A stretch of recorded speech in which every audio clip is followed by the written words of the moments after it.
Amigos de demonios, hoy muy contento estoy porque tenemos un nuevo amigo en el canal y visitamos virtualmente un nuevo país en el canal que todavía no habíamos visitado, que es Venezuela, a través de mi amigo el periodista e investigador venezolano Héctor Escalante desde Caracas, Venezuela. Héctor, bienvenido al canal. Realmente una alegría tenerte. Hacía mucho que estaba tratando de conseguir esta entrevista, esta tertulia contigo, para conocer un país que me imagino que en cuanto al tema OVNI debe tener mucho para contar.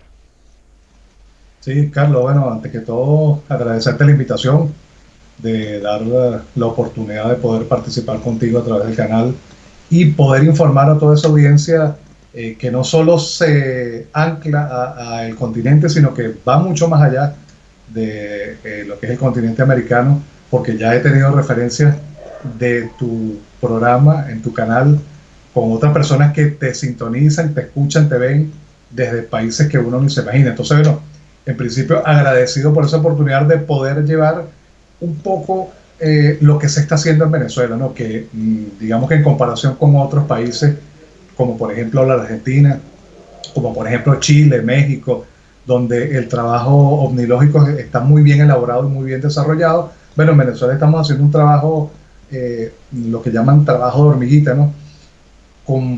Quizás no somos tanto lo que lo estamos haciendo, pero se está haciendo algo, se está investigando y se está tratando de coordinar con otros países para contrastar un poco la información y, bueno, entre todos saber qué está pasando. No es como aportar un granito de arena a este mare magnum que es la investigación omnilógica a nivel mundial.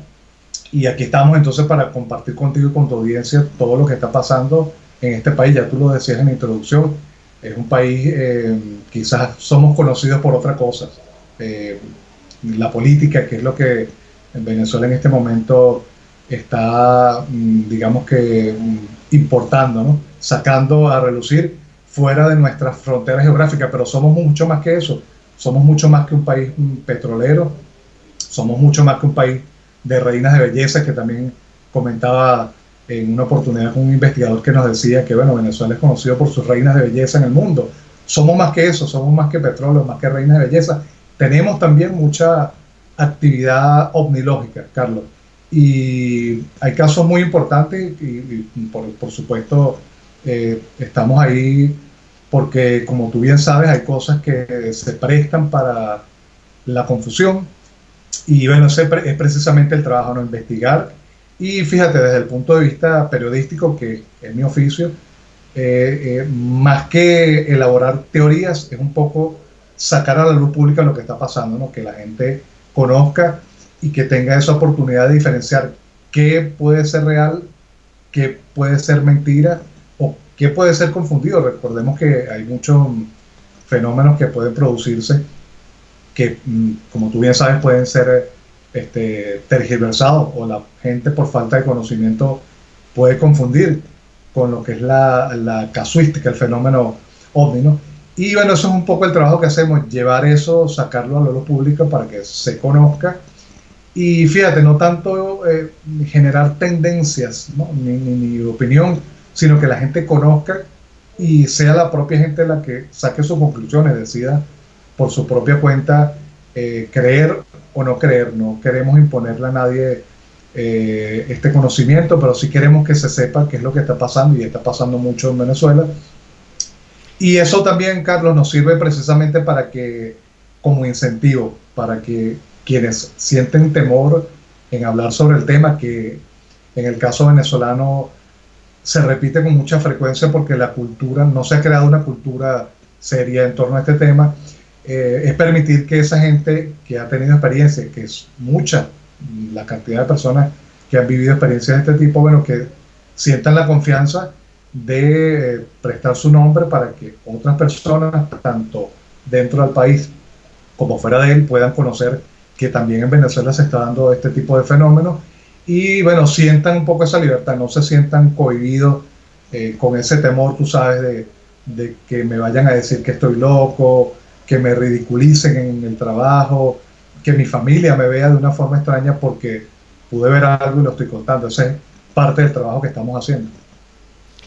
Para comenzar, me gustaría, como hago siempre con mis invitados al canal, que un poco te presentes y nos digas quién es Héctor Escalante. Bueno, yo soy periodista, Carlos, soy un periodista. La gente suele confundir estos términos, ¿no? Porque más que una afición, yo no soy aficionado al tema ovni. Uno, las cosas gustan, pero más que un gusto, siempre tienen una razón, una explicación, ¿no? Soy periodista, graduado en la Universidad Central de Venezuela. He estado por muchos años trabajando en medios de comunicación públicos y privados. Tengo una trayectoria en lo que es la cobertura de la fuente política y social. Venezuela es un país desde hace 18 o 20 años donde ha habido mucha convulsión política y social, y eso me ha permitido pues tener digamos, un dominio pleno de lo que es el oficio de reportero, más que todo el trabajo reporteril que se hace en la calle. Y ese trabajo reporteril de calle en esa fuente político-social me ha permitido también acercarme un poco más a lo que es el tema OVNI, al cual llegué. Algunas personas dirán que por casualidad. Yo no creo en las casualidades. Llegué por una experiencia particular que tuve. En el año 2000 pude ser testigo de un avistamiento junto a 3 personas más en un sector de la ciudad de Caracas, capital de Venezuela, y gracias a ello quise profundizar un poco más, no quise quedarme con esa duda de lo que vi, que fue además un acontecimiento muy inusual. Más allá de lo que observamos un plato invertido con luces intermitentes hacia abajo desplazarse sobre una montaña, el Parque Nacional El Ávila, hoy conocido como Guanaíra Repano. Allí es un lugar, pues, lo llaman el pulmón vegetal de Caracas, es una montaña inmensa, con una altura gigante también.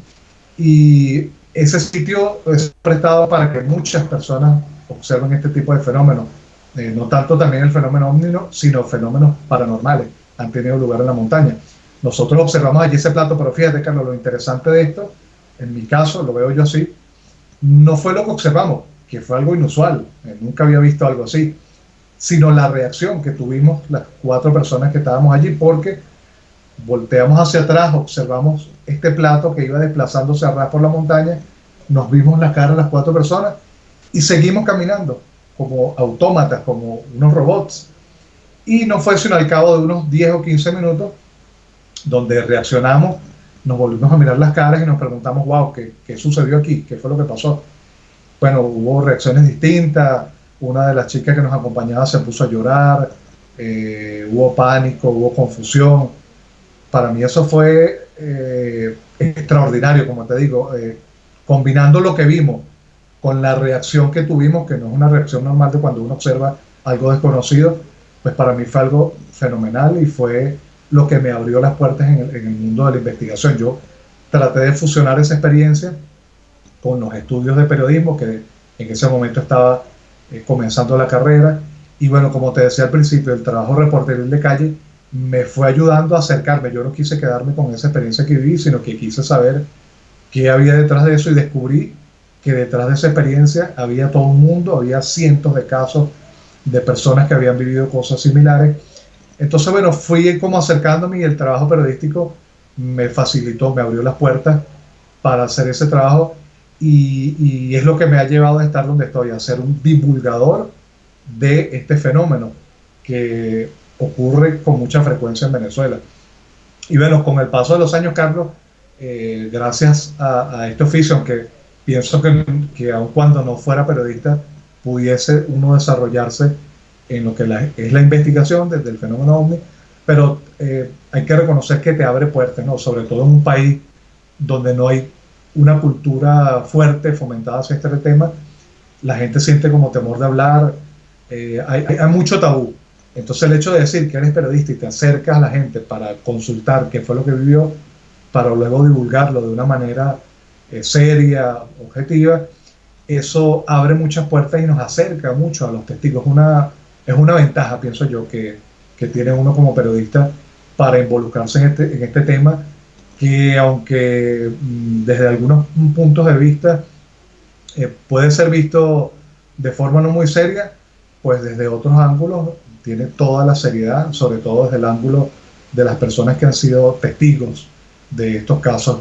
Y bueno, feliz de poder hacer este trabajo que se fortalece, Carlos, cada vez más y más con el paso del tiempo.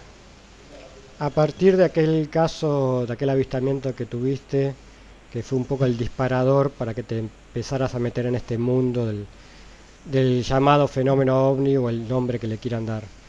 Uh -huh. Cuando te introdujiste en ese mundo, ¿qué fue lo Uh -huh. primero que te encontraste? ¿Qué fue aquello que dijiste, esto es totalmente distinto a lo que me imaginaba? Bueno, de hecho, Carlos, esa palabra exactamente o esa frase que acabas de mencionar fue exactamente la que yo pensé, ¿no? Cuando empecé a encontrarme casos similares y dije, wow, o sea, no soy yo solo el que lo vio, sino que estamos plagados de casos. Y la gran pregunta que uno se hace, y quizás yo como periodista en esa mente que uno tiene curiosa y esa constante necesidad de saber y de seguir investigando, es si esto sucede con tanta frecuencia y con tanta seriedad, porque no es lo mismo verlo de lejos que te lo cuente una persona, que lo veas en los medios, quizás de una forma no tan seria, a que uno lo viva, ¿no? Es totalmente diferente. Entonces te pregunta, si esto se da con esta frecuencia y de esta forma tan seria, ¿por qué esto no se da a conocer de la misma forma, ¿no? De una manera responsable? Si tenemos una red de medios, radio, televisión, impresos, ¿qué pasa? ¿Por qué esto no está saliendo allí? ¿Por qué esto no se difunde?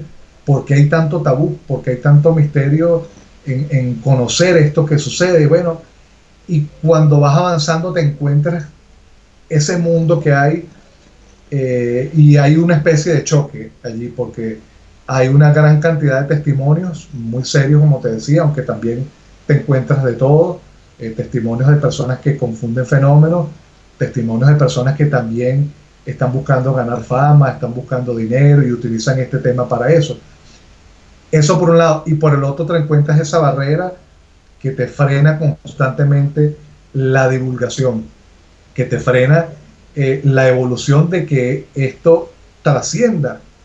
Son fenómenos que merecen salir más allá de eso, más allá de un comentario entre amigos, de decirte, mira, me pasó esto en tal sitio, vi tal cosa.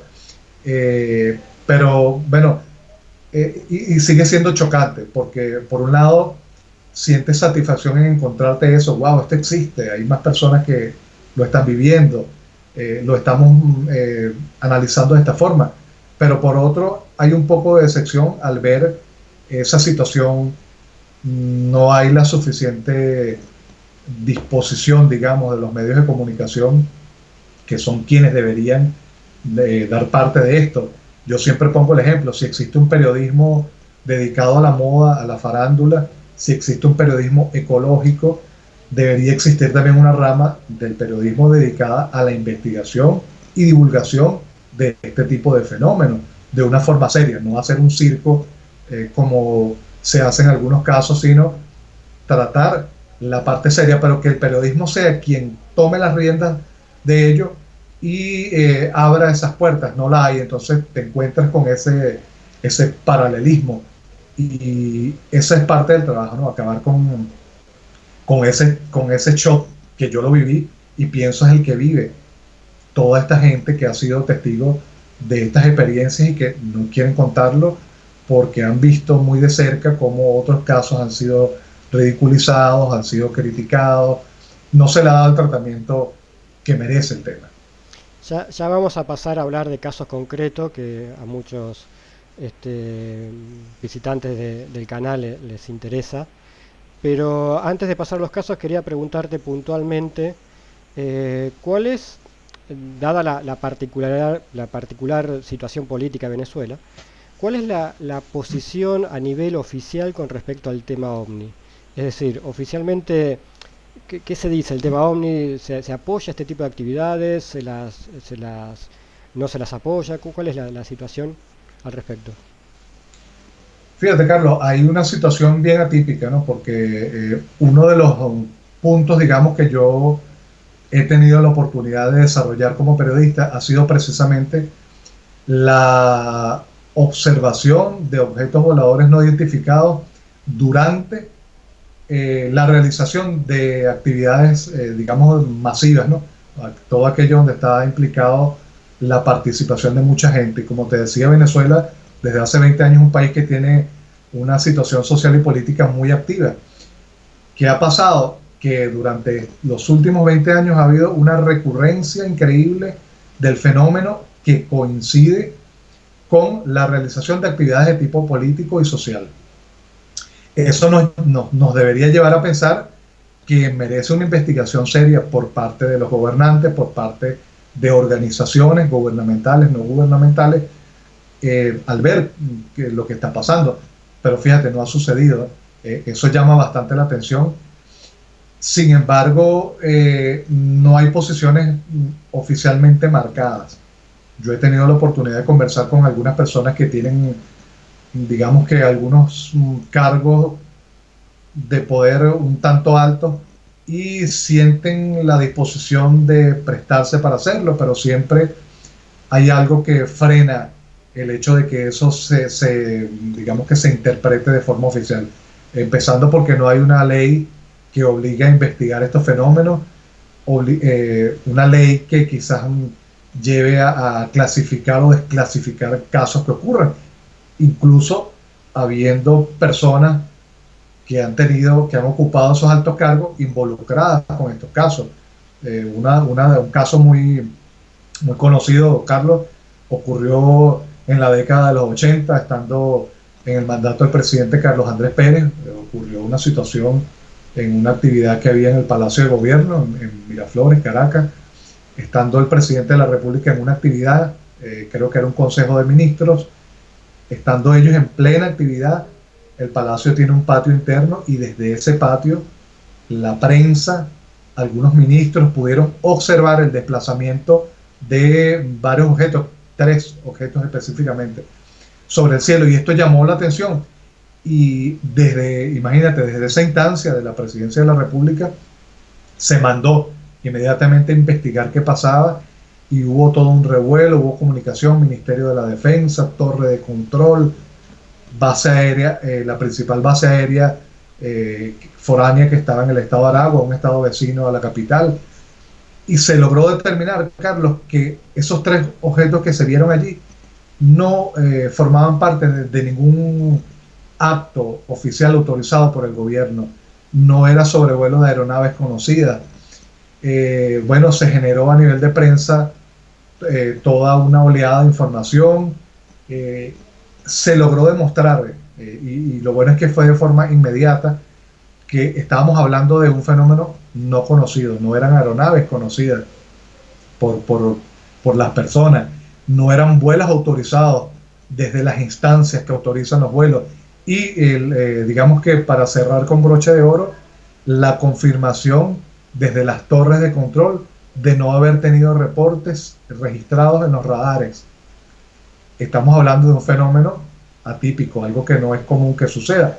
Sin embargo, esto no marcó la diferencia como para que eso fuera investigado y para que se estableciera una norma que pudiera pues aportar una forma de abordar este tipo de fenómenos. Entonces no hay una forma, una respuesta oficial por parte de los entes gubernamentales ni de los funcionarios de gobierno para asumir cuando esto ocurre y para dar respuesta a la población. Yo pienso que partiendo de allí es que no se le da esa forma estructural de investigar y difundir lo que está ocurriendo, y por eso pienso también que en el periodismo está esa falla, porque no hay un abordaje específico, sino que cada quien lo hace desde su manera, y bueno, recurriendo a lo que es la forma de ser del venezolano, a nuestra idiosincrasia, siempre las noticias que abordan estos temas, la mayoría de las noticias que abordan estos temas tienen ese toque de humor, un toque jocoso, que en cierta forma agrada, pero cuando estamos hablando de temas tan complejos en áreas tan sensibles como es la ovniología, pienso que esto le resta un poco de seriedad y es lo que bueno, no termina de dejar que eso tome el impulso que debería tomar. Cuando te empezaste a sumergir en este mundo del tema ovni, ya en forma más activa a partir de aquel avistamiento personal que mencionamos al principio, Uh -huh. enseguida te has encontrado con gente que te empezó a relatar experiencias y demás. Si yo te pediría que me elijas un relato, una historia, una experiencia de la que has investigado o que te han contado en estos últimos años, ¿cuál es la primera que se te viene a la cabeza? Bueno, Carlos, es un tanto difícil uno quedarse con una sola cosa, ¿no? Porque la verdad es que han ocurrido tantas cosas interesantes que pienso que el no determinar, y creo que esto le pasa a todos los investigadores, el hecho de no tener una respuesta definitiva de un hecho que ocurre, a mi parecer lo hace más, lo enriquece mucho más, lo hace más atractivo, ¿no? No desde ese punto de vista del sensacionalismo periodístico, sino desde el punto de vista de estar frente a fenómenos que realmente escapan de la lógica que nos explica el porqué de las cosas, ¿no? Partiendo de esa idea, fíjate, hay muchísimos casos que han logrado verdaderamente impactarme, ¿no? Me voy al pasado, casos que lograron estar en la gran prensa en el año 54, en la localidad de Petar, en el estado de Miranda. Pues ahí ocurrió un hecho increíble con testigos. Allí un objeto volador logró posarse sobre una calle, en un caserío. Tres personas pudieron ser testigos directos, dos personas, y indirectamente también hubo gran cantidad de testimonios. Esto ocurrió en horas de la madrugada. Estas dos personas observaron este objeto que era esférico y que logró suspenderse a unos 2 metros del suelo, y desde ese artefacto circular salieron dos seres enanos, aproximadamente un metro y algo de estatura, con una apariencia totalmente extraña. Forcejearon con estos dos testigos que quedaron impresionados. Este caso ha sido incluso recreado ya por algunos medios internacionales, dada su importancia. Y esto, bueno, salió en toda la prensa. Fue increíble porque no, a pesar de que se tituló de forma jocosa y se abordó de esta manera un tanto creativa, un tanto risueña, logró calar en la población, y nunca hubo una respuesta definitiva que dijera estamos en presencia de una raza o de inteligencias superiores. Pero que esto sucediera en ese sitio para mí fue increíble. Y hace algunos años, hace 2, 3 años, el caso fue reconstruido por una producción de origen español que me solicitaron a mí el apoyo. Y es increíble, bueno, llegar, esto fue en el año 54, y es increíble llegar a ese sitio y encontrar todavía vestigios, aunque muy lejanos, de esa experiencia. Pudimos encontrar testigos, personas muy mayores, 80 y tantos, 90 y tantos años, que recordaban con mucha claridad aquello que sucedió. No fueron testigos directos, pero te dicen que recuerdan haber escuchado la algarabía, haber visto una luz en la calle. Esto fue en horas de la madrugada, estaba muy oscuro. Eso es impresionante, tú poder vivir todavía de cerca aquello que ocurrió hace más de 50 años, ¿no? Eso en el pasado. Y también en el año 98, Carlos, hubo un caso en el estado Guárico, en la región de Tucupío, muy interesante y sorprendente, porque se registró la caída de un artefacto en esta región. Esto es una zona dedicada más que todo a la producción ganadera. Son personas que tienen pequeñas fincas, extensiones de tierra dedicadas a la producción de alimentos. Y este artefacto cayó en uno de estos espacios, y lo increíble, como te comentaba con mi caso, no es solo la experiencia como tal, sino lo que está en torno, lo que se vive en torno a esa experiencia. Porque fíjate, apenas este artefacto cayó en esa zona, inmediatamente llegaron allí unas personas vestidas de negro, con una apariencia que no es la apariencia común del venezolano, hombres rubios con lentes oscuros, además un estado con una temperatura muy alta. Imagínate unas personas con corbatas, con chaquetas, con gafas oscuras, con maletines, recorriendo esa población y preguntándole a la gente qué fue lo que vieron. Eso para mí es muy interesante que esto suceda, porque más allá de lo que observaron, que a simple vista fue como la caída de una especie, como restos de un meteorito, porque fue un cuerpo que desprendía fuego.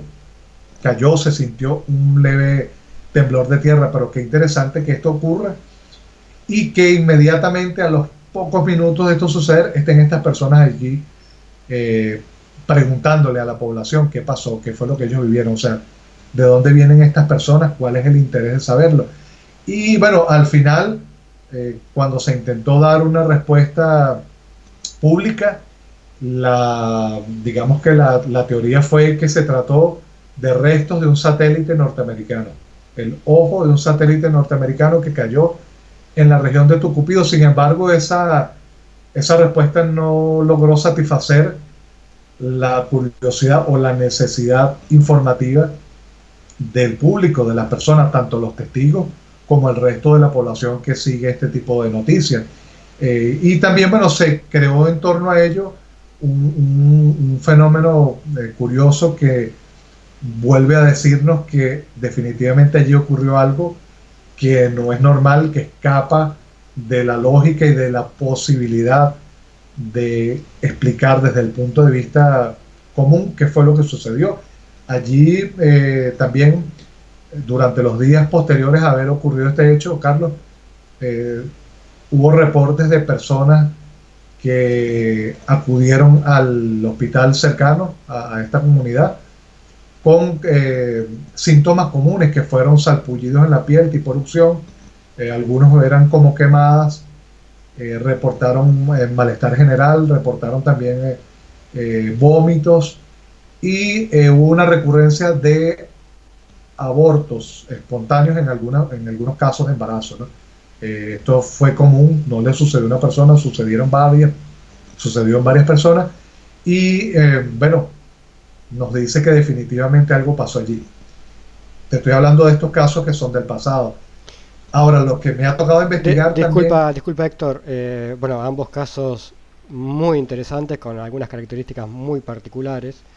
Y Uh-huh. este último, esta caída que mencionas, ¿nos recordás la fecha de este último caso, de esta caída?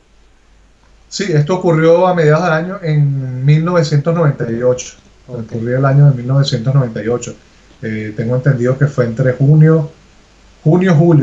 Y bueno, pude vivirlo no de forma directa porque me encontraba trabajando y no pude trasladarme directamente al lugar, pero telefónicamente, porque para ese entonces todavía no estábamos tan desarrollados con lo que es la tecnología del Internet, pero sí pude hacer varias llamadas, conversar con varios testigos y bueno, obtener de primera fuente algunos relatos de personas que vivían en el lugar y que observaron exactamente qué fue lo que sucedió. Bueno, a través de ellos pudimos saber cómo se manejó esta situación de una forma muy misteriosa, cómo acordonaron toda la zona, se utilizó cuerpos de seguridad del Estado para impedir el paso de las personas de la comunidad y luego fue la salida, cómo se sacó los restos de este artefacto también de una forma muy misteriosa, en un embalaje totalmente extraño, bajo unas condiciones de seguridad bien llamativas y hubo una pequeña discordia porque algunas personas especialistas en esa área opinaron que este tipo de artefactos, obviamente tratándose de satélite, que era la teoría que se manejaba, contenían algo de radioactividad y hubo un desmentido también por parte de algunos científicos que dijeron que este tipo de artefactos no contenían radioactividad, entonces no se explicaba el por qué manejar ese tipo de, digamos que, de nivel de seguridad para entrar en el lugar donde cayó este artefacto y para sacarlo y llevárselo.